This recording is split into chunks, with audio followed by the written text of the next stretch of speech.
All right. So, good evening, good morning, and good day, everyone. Welcome to the third session of the developer meeting, OCNS. And today I am very honored to tell you a bit about our project called neurolib, which is a simulation framework. First of all, I'm very happy and thankful to be part of this group.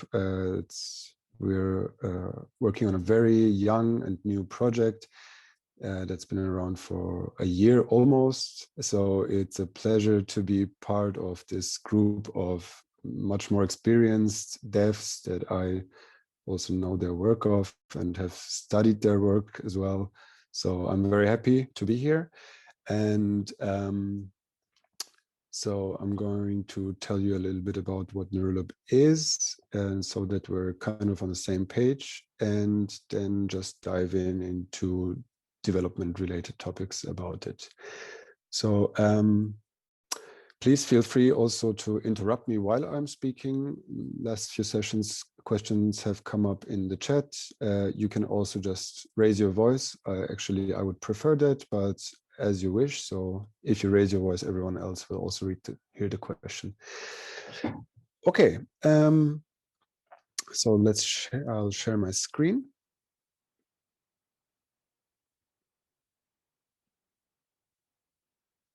And I hope you can see my desktop now. All right. I've prepared just a handful of slides, so to give you an idea about what neurolib is about. And as you can see, so our tagline is easy whole brain modeling for computational neuroscientists. And so this is kind of the gist of what I'm going to tell you is what is whole brain modeling and why it's useful. I think it might make sense to talk about this because I know that many people here are working on single neuron simulators, and whole brain modeling is not that popular among simulation and modelers yet, maybe. So I'm going to tell you a little bit about the background here. Then we're going to look at neurolib, and then I'll tell you a little bit about what we're planning to do if there is time left. So I like this kind of plot. So let's look at scales in computational neuroscience. And on the x-axis, you see a spatial scale, and on the y-axis, complexity you could imagine is as the number of equations that you need to simulate, maybe in order to represent a system. And here on the lower left, this is a depiction of a point neuron model, right? We have heard about Brian, for example, which is a framework to simulate point neurons. And you can think of it as a closed unit with inputs and outputs. And there are also frameworks and research to simulate single neurons, but with a morphological structure. And this can get arbitrarily complex. Actually, you can simulate the whole 3D structure and divide it in more and more, higher resolution, which will make it arbitrarily more computationally hard to simulate these guys. And to the highest level of doing this is probably what, for example, the Human Brain Project people are trying to do, which is to actually simulate a whole bunch of these guys together. And these problems usually require supercomputers, so kind of insane infrastructure. And moving further to the larger scale, we have neural networks, so networks of these guys now, and then the complexity drops sharply, but the scale increases, which is where our work starts.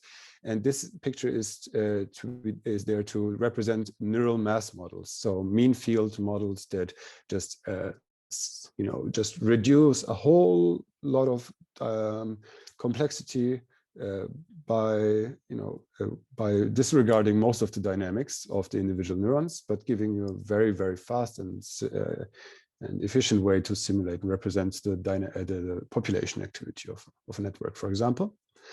And then cranking up the scale again, we can then put these guys together in a network to represent the largest system. And this is probably the largest neural system that we usually look at, which is the whole brain. And this is where neurolib lives, basically.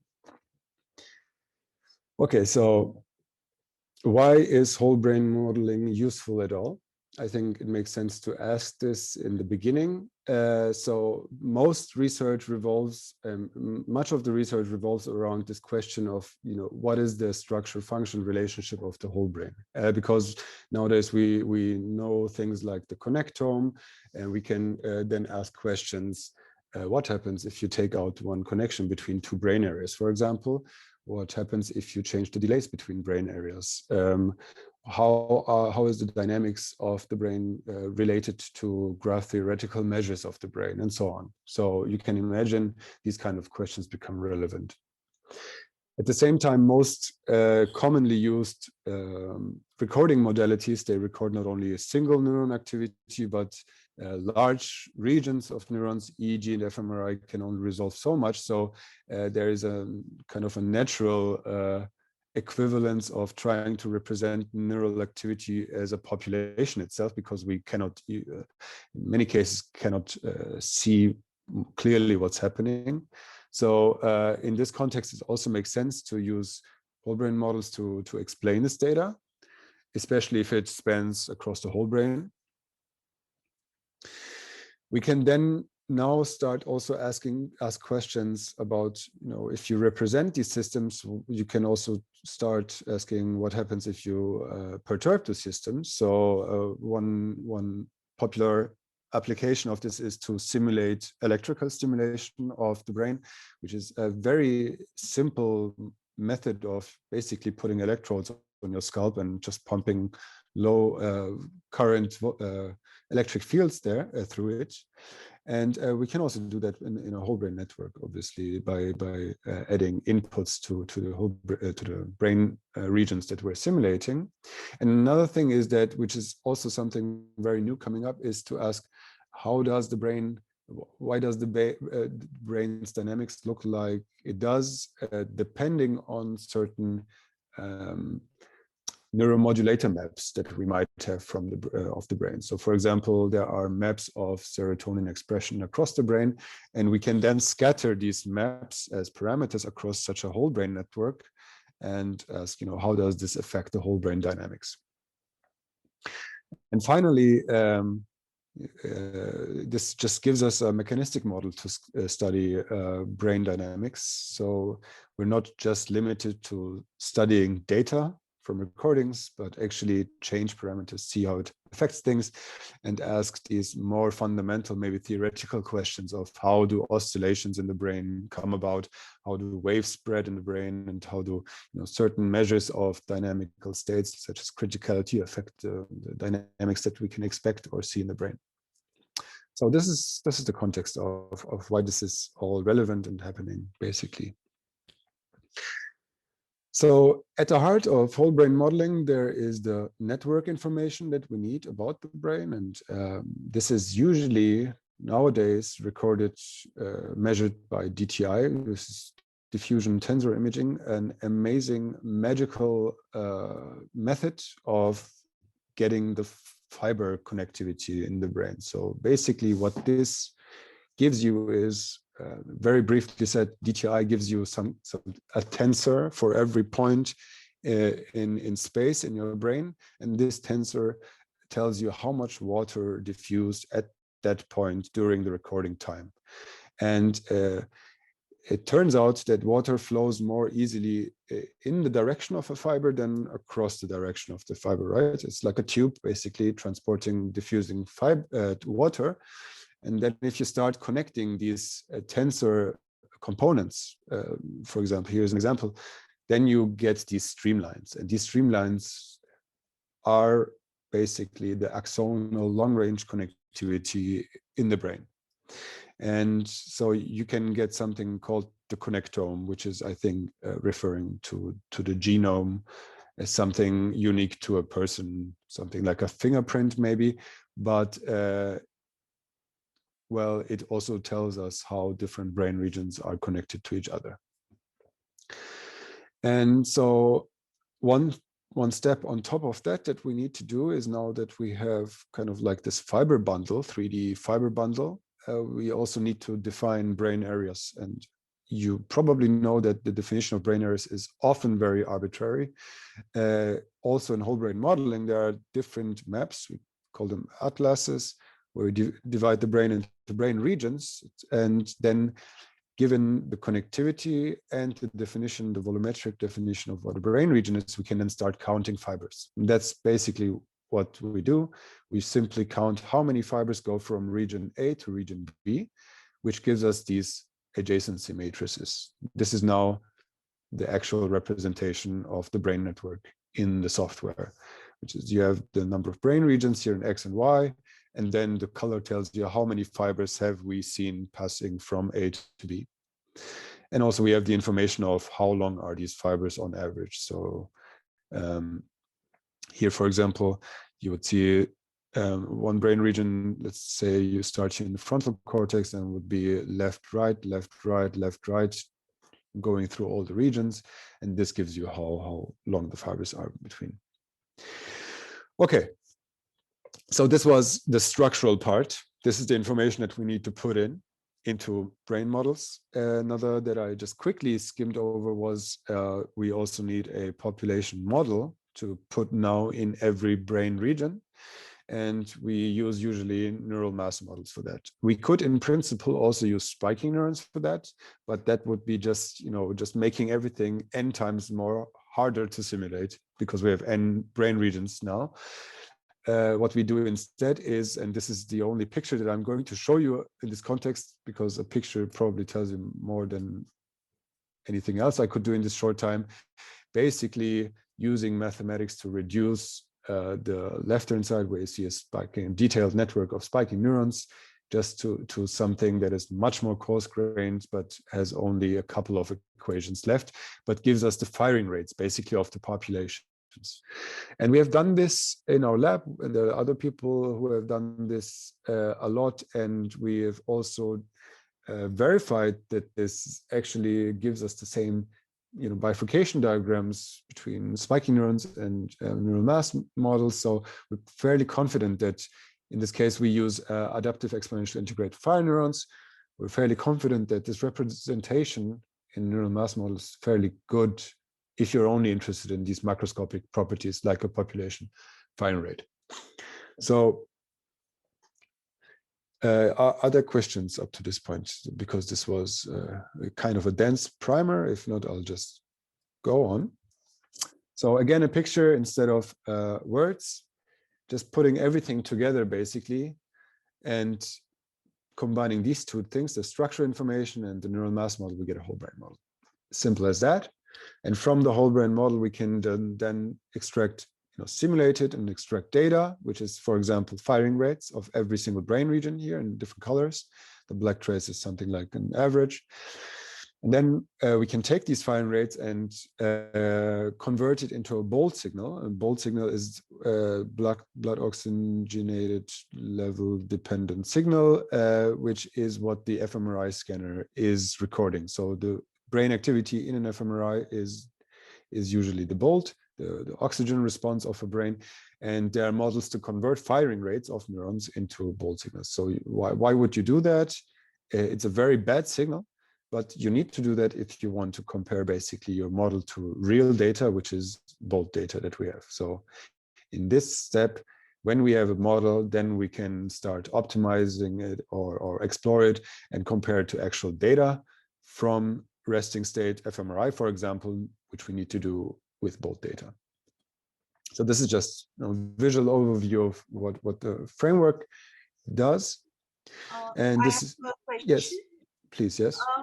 How many neurons are taken in one population, like for the so it's a very good and important question in this case. So when we do the mean field limit, we assume infinitely many neurons per population. So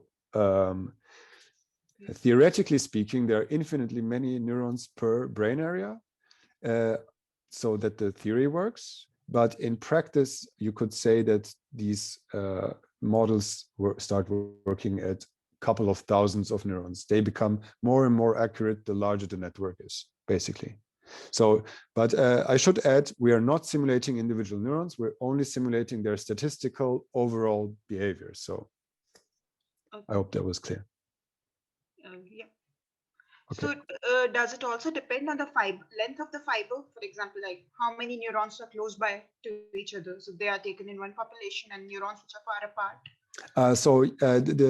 The distinction of what is part of one brain area, for example, and not and part of the other is done at the part where we define the volumes of the brain. So when I showed you an atlas, basically this is where we make the decision of this is one group of neurons and this is the next group of neurons. Okay. Okay. Thanks.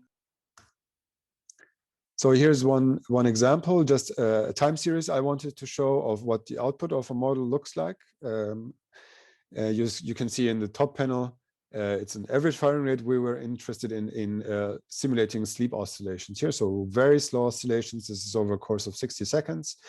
And the middle panel shows you the activity of 80 different brain regions here.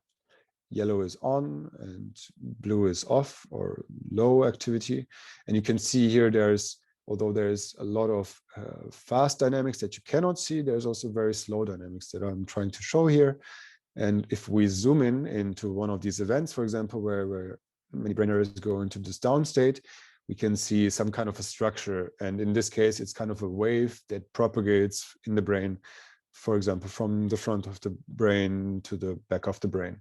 So these are the questions that you can then start to ask when you have a brain network model that works. So and the last eye candy I can share is what I just showed you basically in an animation. So here you can see the brain network doing its thing in real time. And you can see the different brain areas lighting up here and signals being transmitted by these fibers that we have seen before to other brain areas, giving us kind of a complex interaction. Okay, so to briefly cap, I said that neurolib is a very young project still, and it has a short, maybe interesting history. And why we came to make this library, it wasn't a plan in the beginning to make this library, but it was basically kind of legacy code from our group because people have been working on these population models. But that was when I joined still MATLAB code. So that was obviously hard to work with.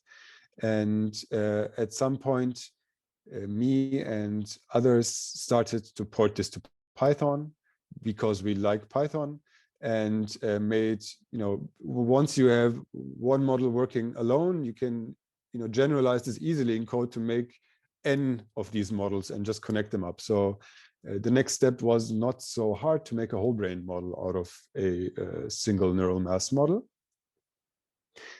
And then we were just working on whole brain modeling for a long time. This is ongoing project in our group, but often we needed to share code. So I shared my code with students I'm supervising, and every time I felt kind of bad because everyone knows how scientist code looks like. If you don't need to share it, it just works, but not much more basically. And this was the case also for my code. But then we also came to a point where we needed to publish code, and this is where it then starts to get, a bit more critical, that you actually write code that is maybe worth looking at. So out of this culmination of necessities, we decided to build a proper Python library, which then became a whole framework, and not only for simulating, but also for optimizing and exploring. I'm going to show a little bit in a second. And very recently, we've also written and submitted our first paper, methods paper, about this framework, where we just demonstrate its capabilities and talk a little bit about it. And if you're interested, you can ping me later, and I'll show you where you can get it. So with that, let's just go into the GitHub repository. Yes, so here's our GitHub repository. Most of the information in the beginning was actually crammed down in our GitHub README file, where everything is described for beginners. And so I think it makes sense to maybe just have a look at the project layout here for a second.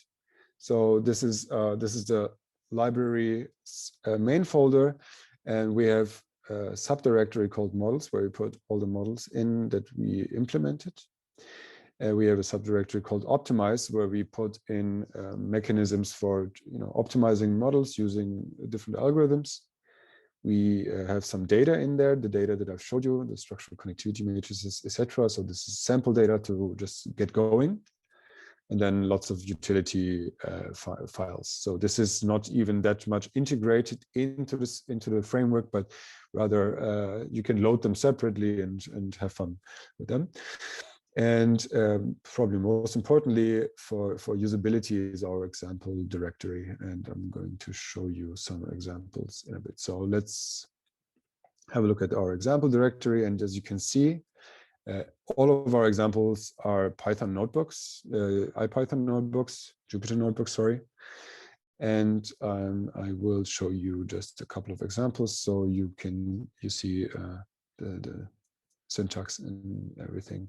But maybe before I do that, I can show you just this one last overview of the project structure again, how things are connected to each other in neurolib. So we have the simulation module in the center here, which is called the model, where we load different models and we put in empirical data into that model. Then we simulate it. And here's with a certain function called autochunk that I'm going to tell you a little bit about later as well. Then we have post-processing functions. And outside of this whole box is the exploration and the optimization module. So neurolib itself can already explore models, meaning explore its parameters, and optimize, meaning find parameters that match the data the best. Okay, so if there are no questions up to this point, I'm just going to dive into an example. So what do we do here? These are the example notebooks I was talking about. And when you want to run a neurolib model, you basically do this. So you import a model. We don't import everything at once, but just the pieces that you need from the framework. So you load, in this case, it's called the ALN model. This is our poster model, and some functions, for example, for later use as well. And we instantiate this model. It's as simple as saying, this is what I want. And there are no arguments here in the constructor, meaning that is one single brain region in this case. And then we can change parameters of the model. And the parameters are part of a model. And there are attributes here, dictionaries, very simple dictionary. And we can just change the parameter of this model by putting dot params and then change the duration, for example, like here. We overloaded this dictionary with a couple of other functions. For example, for lazy people, you can just do this dot notation because it's faster to write. Basically, it's just interoperable. And here in this example, we add noise. And in this case, we simulate an Ornstein-Uhlenbeck noise process where you can set the amplitude of the noise. And that's it. So we have loaded the model, we've changed parameters, and then we do run. So let's do that. I have to start up here, change the directory.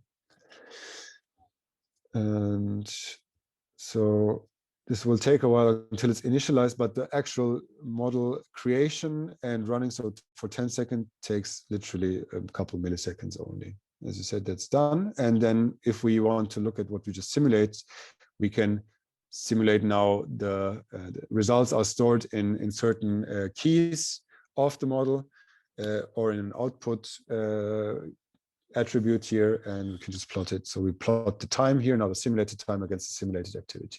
So this is now we have a excitatory and inhibitory neural population that are doing this. So the EI oscillation that everyone knows about is basically this plus some noise. And so we were talking a lot about what a model can do, but let's just jump right ahead to how you can simulate a whole brain model now. And it's again as simple as we could think of making it. So you load this dataset class, which manages now empirical data. So this can load the empirical structural matrices that I've showed you before. And we load a data set called GW here. In this case, we have also one other human connectome project data set here. We load it. Now, instead of just loading the constructor by itself, we pass now a structural CMAT. This is the connectivity matrix, and the DMAT, which is the delay matrix. So these two data matrices, we use them, we change some parameters, and now this is a now we have created a brain network with actually 90 brain regions, and these brain regions are defined by these matrices. Add some parameters here and there. These are the matrices, and then just simulate it like we've done. So dot run. I have told you before that we have this thing called chunkwise, and it's kind of pretty neat way of integrating numerical, ODE systems. It's very simple, actually. It helps you to save RAM, and it does that by throwing away most of the data, basically. So if on whole brain modeling, you're often interested in very long simulations, because when you want to compare to an fMRI scan, for example, you actually need to simulate for 10 seconds. And the neural dynamics is on the order of 0.1 or less milliseconds. That's the integration time step of the neural mass model. Then you want 10 minutes of data and bold data.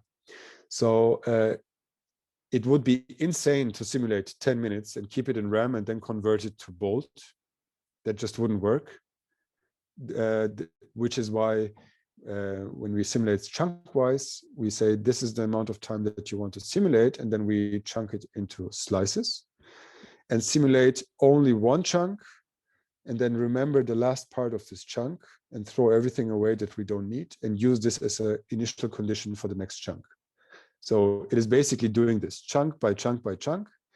And at the end of the day, you only keep what you needed. So you say, I want bold, for example, it will simulate bold while doing these chunkwise integration steps, and just keep the bold, for example, and throw away all the firing rates, which would otherwise take up gigabytes of RAM.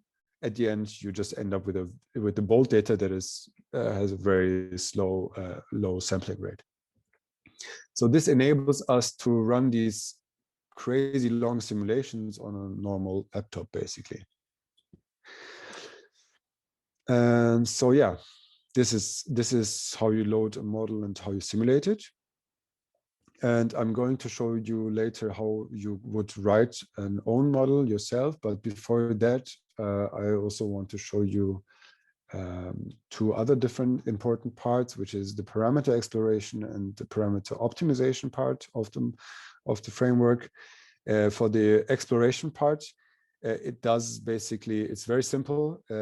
Every model has parameters, and usually you want to know how the model behaves when you change certain parameters.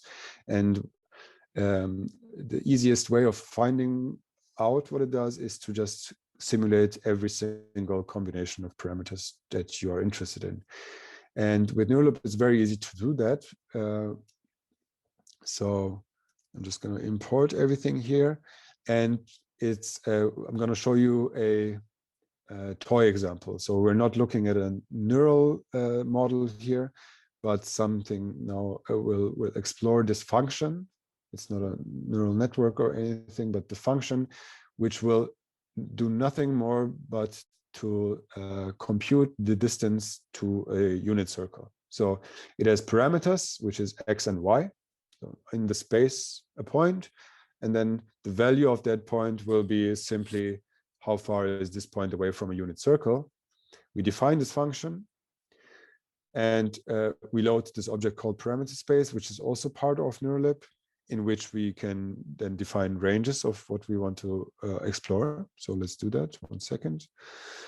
I'll define this function. I define the the parameters I want to explore, and I initiate this box search object that is also now handling everything for you. Basically, you put in the function that you want to put in or the model. You tell which parameters to optimize and where you want everything to be stored. And now this uses another framework in the background, which is called Pipette. It's a parameter exploration toolkit, which is much more generic than what neurolib can do. That handles the parallelization and data handling for us. So I'll start that and go. So lots of things will happen here now. And if we look at my CPU, actually, I was hoping that Python would use most of my CPU now in parallel, but Zoom is actually using more. Okay, so we did 400 runs now of this model, of this toy example. And let's load the results. So this now loads everything from disk, what we just simulated. The idea is that this would run for a long time on some server, for example, and then you would come back and load the data, look at the results now. This is X and Y, all the parameters that we changed, and then the distance that was calculated in this function above. And if we just plot this, we get what we put in, basically. Here's the exploration of the circle. Okay, so now, again, I just want you to imagine this is the toy example, but your model inside here. And these are the parameters. The axes are the parameters of your model that you're trying to change. And with that, I'll just skip to evolution, to optimization. And the optimization in neurolib uses an evolutionary algorithm.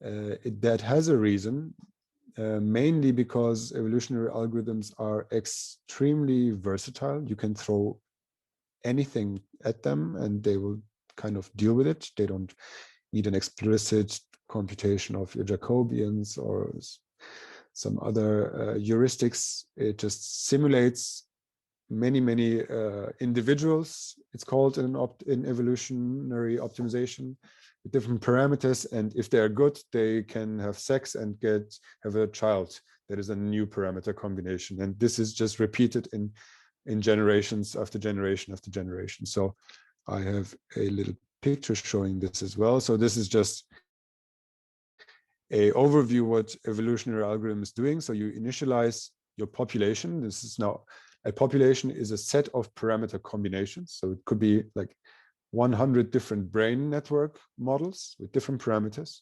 Then you run all of them once. And then after you run them, you select the ones that are the best. They become to be the parents of the next generation. So you take them, the best ones, and then you mate them, which makes one new or two new offspring, which has now parameters that is related to the parents. And by doing this iteratively, you get better and better and better. And at the end, you end up with a model that is good.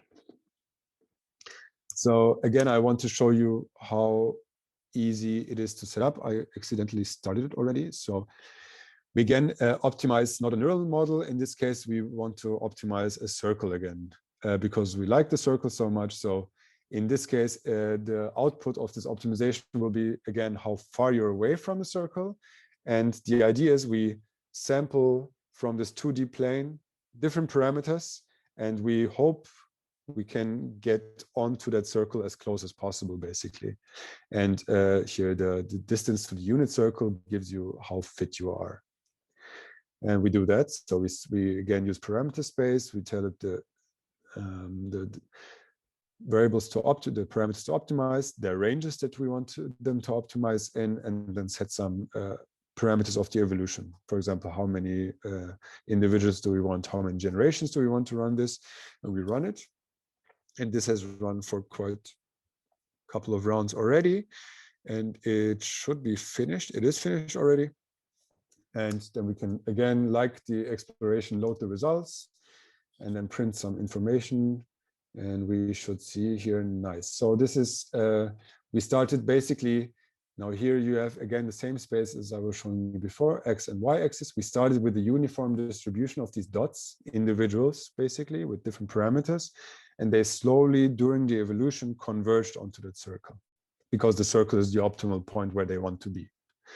And again, In a neural system, you can think of this again as your neural model parameters, but the optimization would usually be some kind of fit to empirical data. So you want to find the parameters that make a model that reproduces empirical data the best.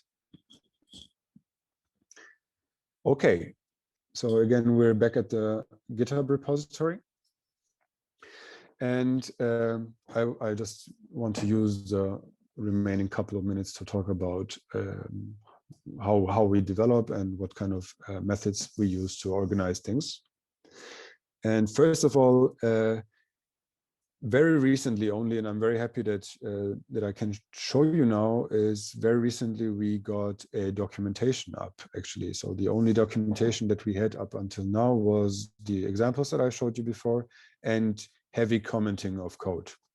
The idea of neurolib is not that you use it, basically, just you download and press play, but the code is written such that you go into the code and make changes. So there is no user interface. The code is the user interface in that sense. That's how we look at it. And that's why we commented the code as much as possible. So if we go to the documentation, this is again the README. And now we have the different modules. This is created from the doc strings of the different functions. And for example, the box search, which is what we have used before, has a description of what it does. And I want to, so we also convert all of our notebooks into this, also put it into the documentation page, as we've also seen in Brian. I think we're using NB convert for that, which converts the notebook into a markdown file, basically. And I want to use this opportunity to show you one example, which is the example that shows you how to implement your own model, basically, in neurolib. And so this text just describes what's happening. I'm just jump to the code in a second, but this is basically the very simple equation of the model that we want to implement. This is a linear model. It tells you, activity decays exponentially, except there's input, then it increases. That's basically what it does. And this input comes from other brain areas. It's the most simple brain network model that you can build. And the code to implement this is summarized here. So this is basically all that you would have to write for that. And there are certain boundary conditions that you need to adhere to so that neurolib can work with the model. So if you want to write a model, you write your own class, and that class inherits most of its functionality from this superclass called model. And you define your state variables that this model has. You define the initial variables, the initial values of this model. And then you tell the superclass what is the function that I need to call to integrate this thing. And now what is particular about neurolib is that neurolib doesn't do the integration for you. You actually need to do the integration yourself. This has a reason that I'm going to talk in a little bit about, which means though you have to write the Euler loop yourself, or any other integration that you like more, maybe. So in this case, we define this function as the integration function. This does just some mumbo jumbo preparation of variables, but eventually calls this thing ngit integrate. And now here's what the magic of the whole thing is. Basically, this ngit integrate is a function that is accelerated with numba. Numba ngit JIT is called is a just-in-time compiler. And if you don't know numba, I strongly urge you to find out about what numba is. It might save your life one day. Because integrating, doing simple loops like here, what we do here is very simple. We just loop over time, then we loop over nodes, and we integrate our equation that I've showed you before. And doing this in Python would take you pretty much 1,000 times longer than doing it with numba. So numba takes this code and generates C code from it, which can then be run much faster than any Python code could run. So this is basically it, how you would implement a model. Are there any questions about this part? Okay, so adding new features and everything. I mean, obviously we're collaborating here. Most of the PRs and code has been written by Nicola and me, and who's also in our group. Others in our group are also adding their smaller contributions. But neurolib has been around for only a year. In that time, I'm very happy to receive actually random emails from random people that just want to use it or for their student project or whatnot and have questions about it. So I think people are starting to hear about it, and hopefully we'll also get more contributions from outside of our group. And we're very happy to receive them, obviously, through the usual means of contributing, which is forking the project and doing a pull request. And we even when I do a feature completely by myself, I learned to appreciate this very strict procedure of doing a pull request, then running all the tests, and not even the admin is allowed to merge without the tests being all green. So we're giving us time, and we're discussing even small changes between us, which makes everything a lot more manageable. At least for me, I cannot imagine anymore working on a project that is not integrated in a workflow, and especially when it comes to continuous integration.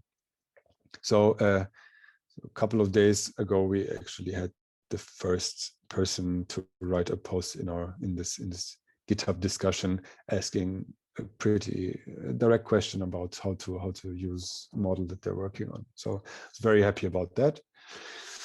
And speaking of tests, we had this small discussion before in the work group GitHub forum about I think Joe raised this question, if I'm not wrong, about what testing environment we're using, and we started off also with Travis. I liked to use Travis because they have a nice business model. Where they say open source is free, everything else is paid. And also they actually live here. They are in Berlin here, so I like the idea of knocking on their door in case something went wrong. But in the last month, we transitioned to GitHub Actions now, and we'll probably never look back. And I must, just naively or briefly say I just like it a lot more. It is much faster. You can spin up 10 machines at once, and it takes a couple of minutes until everything just starts running. And in our case now, if I go to the actions part, so we do testing for every single push that we do. We do additional testing for every pull request that is submitted. Then let's look at one of the tests. And we have now 3 types of tests, which is called CI, continuous integration, as looking for bugs. Then documentation is also built upon each pull request and merge into master. The documentation is updated because most of the documentation comes from the source code itself. So it needs to be updated on every update of the code. And then we have another routine that runs all notebooks every time we do a change. So we are sure that all the examples still work whenever we do a change. And obviously, I mean, this is just, it wouldn't be possible to build this project without this rigorous testing all the time, because always something breaks that you wouldn't have thought that it breaks if you just change something here. And okay, so whole brain modeling. I've told you a lot about whole brain modeling, how it works, why it's useful, and you might wonder, is there other software that can also do this? And you would be surprised that actually there is only one. The other project that does whole brain modeling or focuses on whole brain modeling is the virtual brain. I think so. The biggest difference between the virtual brain and neurolib for sure is the lack of graphical user interface for us. So the virtual brain is trying to be, and this is I mean, I'm very grateful for this, is trying to be accessible for also people who don't program. And this means that you can start, a whole brain model and click it together basically with your mouse and see the results immediately. So it does that very well. And you can just get going without knowing too much about what's happening in the background. Obviously, we have a very different goal. So our project is more, made for hackers, kind of people who are not afraid of looking at the code and changing it. That's what I mentioned before. And also the optimization and exploration parts was just, we had this from the very beginning, and it's a central core of our project, which is lacking in the virtual brain as well. But the virtual brain also has a Python library. So it doesn't mean that you can't do these things with the virtual brain. You just need to build it around it, some kind of optimization infrastructure or something. You have to build it yourself if you want to do it. However, I think for us simulators or modelers, the most important or interesting difference is maybe actually the speed or the computational efficiency between the two frameworks. So when I first heard of the virtual brain, they were actually running on pure Python, which, as I tried to tell you earlier, makes things around 1,000 times slower than we're running it right now. Then they also started at some point to use just-in-time compilers for their code, also Numba. And so I'm reading their code also for learning about how to do things. As I said, I'm sure they're doing most of the things a lot more rigorous than we. So here's an example of a linear model that they have. It's the same thing that I showed you before, and the biggest difference here is now in the virtual brain, you don't write the integrator, you write the derivative. So you pass the derivative to the integrator of the virtual brain, similar to SciPy's integrate, for example, and that would do the integration for you. And this is obviously, this is much better for a user, because you as a user don't have to care about stiffness or all the problems that come with numeric integration. It will do it for you. But you can see it's a Python function, so this is going to be terribly slow. And in newer versions of their models, they have also now, the framework itself is the same. You have to pass derivatives. But in newer versions of their models, they started using Numba as well to compute the derivatives of their models. So here's one so-called Hopf model. It's a simple equation. But now this is also a decorator for Python that now compiles this function. This is a very good start. However, now this is just information I want to, or research that we have done basically to find out what is this, why is there such a big speed difference? And the biggest reason is, although this will help you, you will still suffer a lot if your integration itself happens in Python. So what's happening in the virtual brain is you have Python calling a derivative that is C, and then doing integration, and then calling a derivative again and doing integration. So only this part is accelerated and this part is slow. And it is hard to actually make it other way around, because the nature of just-in-time compilation is that you have you have to close this part off from the rest. You have to compile a blob of code that just has to run for itself, and you cannot make it easily doing that and still communicating to some kind of integration engine inside your framework. So in neurolib, we have just all the integration, every loop is inside of this decorator, which makes things actually around, almost 20 times faster than if you do it this way. So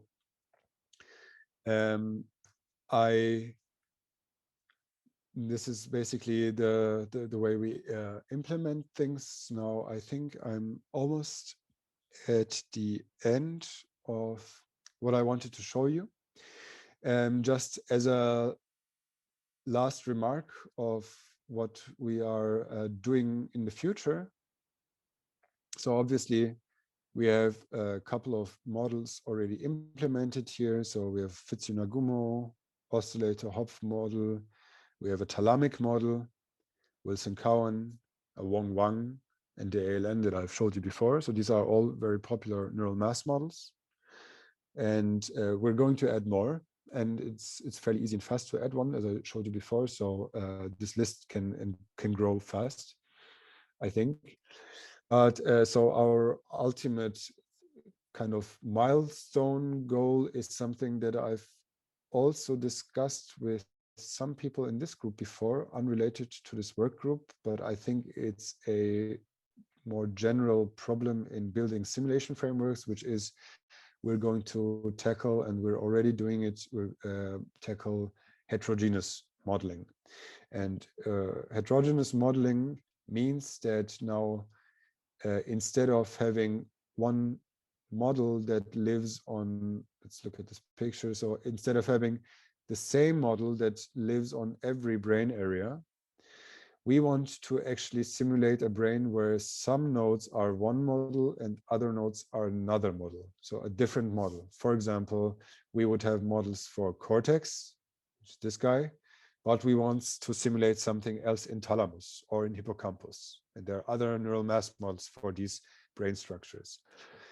One way of doing that is to be very inflexible, just to explicitly write down the loop, number compatible loop, that just loops through all cortical nodes and then loops through thalamic nodes, and then to do this explicitly, which would then give you a heterogeneous model. But in order to change it, you have to change the code and go in.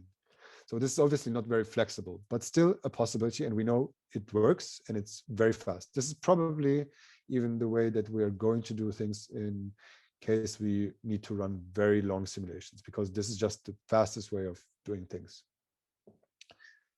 However, we want to also do it a bit more elegant, which is why we are working on something called multimodal. And this is Nicola is devoting most of his time or more time into this. Unfortunately, he's not here to talk about it today. But what multimodal now does is solve the following problem. You can imagine that if you have different models, let's say you have the ADEX model and you have a thalamus model, and you want to connect them, you need to tell the system somehow which variables from one model go to which variables from the other model. So where's the coupling? The firing rate of here goes into the synapses of here, for example. And you need to specify this. And you can do that. You could write this all in a beautiful Python class structure, and it would work. However, it would be slow because you couldn't accelerate it with Numba, as I showed you before. Numba doesn't know classes. It just wants a loop, and it wants to work on that loop. It doesn't want to work with classes. So one solution we came up with this is to integrate both of these approaches, which is, if we go here into multimodal, there is something called the builder.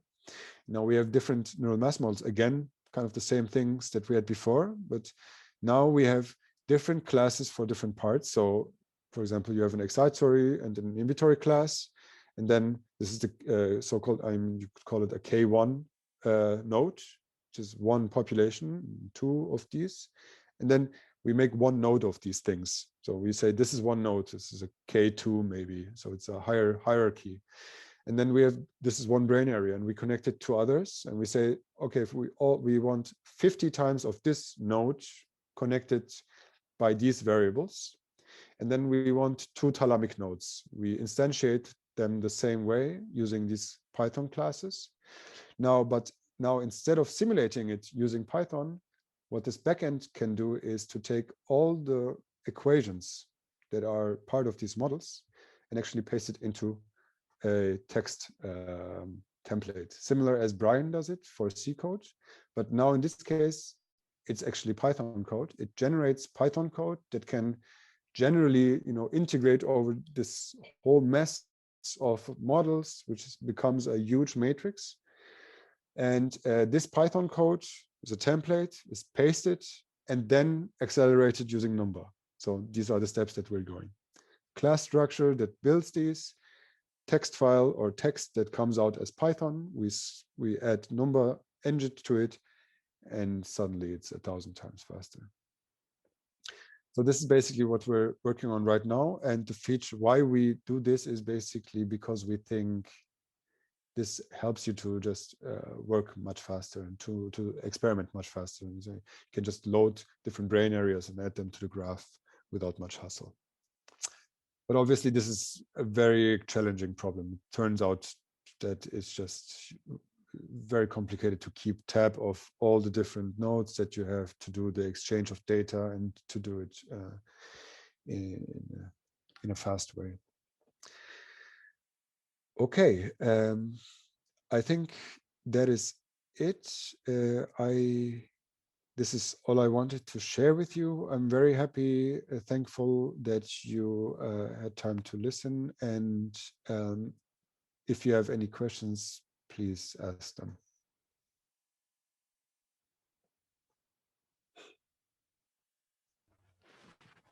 I had just a general query about GitHub Actions, because I think from our discussion, everybody is sort of now looking and moving to them.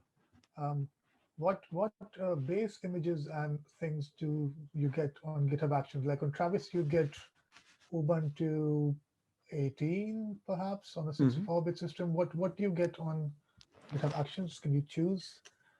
You can. So we're launching usually here a Ubuntu latest. Right. This I just received notifications from GitHub that this will transition to Ubuntu 20 something. Okay. So a TLS version of it. And the macOS is also the newest. All right, that's quite useful. Yeah, that's yes, and it launches a lot faster than than Travis.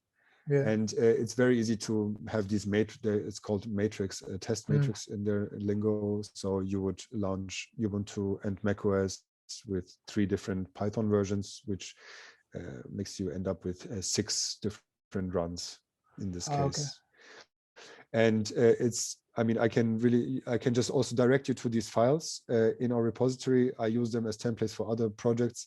I'll have a look there. Yeah, it's very simple. You just set up Python, you install your dependencies, and then you go so with what you need to do. Similar, then it's not very different from the Travis YAML. Yes, it is YAML, which means that 5 times out of 10 it fails. Because you have put a space somewhere. Yeah, I know. Yeah. This I should also maybe mention we also measure how well we test using coverage. I think coverage hasn't been mentioned yet in the talks before. So we have this thing called CodeCov. It's also pretty neat. You send the PyTest basically to CodeCov, and it tells you how much % of your code you have actually tested with your tests. And this is a number that you can maximize during development. And it's nice to have these things to measure yourself against. So our number is, we're trying to keep this thing above 90% basically. And it's, it's really just good to see that you have written, functions that you're not hitting with the tests, and this will immediately notify you about it in the pull request itself and give you a rating, and which you can use to improve on. Another thing that hasn't also been mentioned is we're using a code formatter. I can also recommend maybe looking into these things. I was just going to ask about that. I noticed it and I was going to ask. Isn't Black quite aggressive though with code style, Yes. right? I mean, it was a local minimum why we ended up here, but I have come to love it a lot because, as you can see, they also say they're the uncompromising code formatter, meaning that there's literally no room for discussion.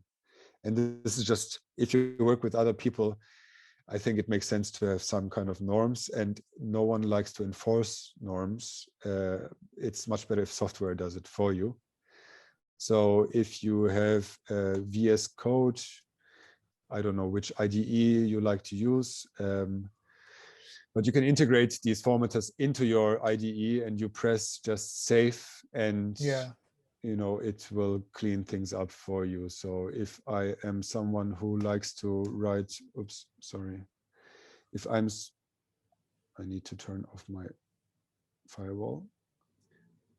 If you are someone who likes to write things with spaces in the argument, and then now I'm pressing Command and S, so I'm saving it, it will just say, no, you're not allowed to make spaces here, and just clean it up for you. And this is really, really nice. I can recommend looking into this. And so just a question about that. Do you enforce that for commits, or do you have like pre-commit hooks or something like that? No, until now we're just, we mentioned it in our contribution document here. There is nothing in the background that will check that. There's just a linter in the background that gives us some warnings and etc. But yeah, you have to set it up yourself. Yeah.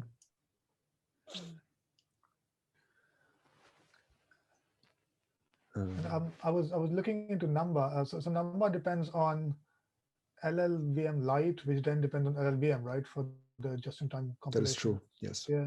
Have you had any trouble with versions? Because I think LLVM Lite had come out LLVM version 10 came out recently, I think, and Number was still lagging. And this is generally not a problem for most people, but because I'm on Fedora, Fedora moves quite quickly. So we already moved to LLVM version 10, and Number didn't quite support it yet. It's interesting. I haven't had any problems with that yet. I just know for macOS X, it was a bit more complicated to get it on the system that we want to test it. Right.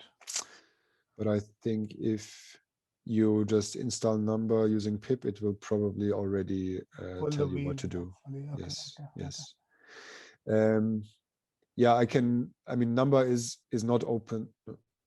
I'm not sure if Number is open source. LLV, some part of it is not open. So on this, in this whole stack, but I can really encourage you to have a look at it. They started as one of the few and many just-in-time compilers, but they're one of the few that actually survived, because I think it's probably very, very hard to build a just-in-time compiler and maintain it.